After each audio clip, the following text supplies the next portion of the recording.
বিশ্ব রাজনীতি ও অর্থনীতি এখন এক চরম অস্থিরতার মুখোমুখি। একদিকে ইরান যুদ্ধের ঘন ঘটা, অন্যদিকে জ্বালানি তেলের রেকর্ড মূল্য বৃদ্ধি। সব মিলিয়ে মার্কিন অর্থনীতিতে বড় মন্দার আশঙ্কা করা হচ্ছিল।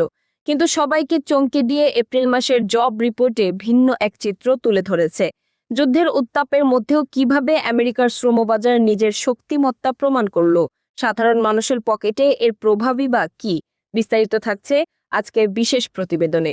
এপ্রিল মাসটি ছিল বিশ্ব অর্থনীতির জন্য এক অগ্নি পরীক্ষা। মধ্যপ্রাচ্যের অস্থিতিশীলতায় যখন বড় ধসের আশঙ্কা ছিল, ঠিক তখনই মার্কিন ব্যুরো অফ লেবার স্ট্যাটিস্টিক্স বা বিএলএস এর রিপোর্ট এক ইতিবাচক বার্তা দিল। তথ্য বলছে এপ্রিলে যুক্তরাষ্ট্রে 1,15,000 নতুন কর্মসংস্থান সৃষ্টি হয়েছে। যদিও এটি মার্চের তুলনায় কম, তবে বিশ্লেষকদের প্রত্যাশিত 65,000-এর চেয়ে, যা প্রায় দ্বিগুণ। এই সাফল্যের পথে প্রধান বাধা ছিল আকাশ ছোঁয়া জ্বালানি তেল। গ্যালন প্রতি পেট্রোলের দাম $4.50 ছাড়িয়ে যাতায়াত খরচ বাড়লেও কোম্পানিগুলো নিয়োগ বন্ধ করেনি। বিশেষ করে সাপ্লাই চেইন সচল রাখতে ট্রান্সপোর্টেশন ও ওয়্যারহাউজিং খাতে 30,000 এবং স্বাস্থ্যসেবা খাতে নিয়োগ পেয়েছে 37,000 নতুন কর্মী। পাশাপাশি খুচরা ব্যবসায়ও 22,000 কর্মসংস্থান যোগ হয়েছে। তবে মুদ্রার উল্টো পিঠও আছে। বেকারত্বের হার 4.3% স্থিতিশীল থাকলেও বেতন বৃদ্ধির হার কিছুটা ধীর। এই পরিস্থিতি ফেডারেল রিজার্ভকে কঠিন সংকটে ফেলেছে।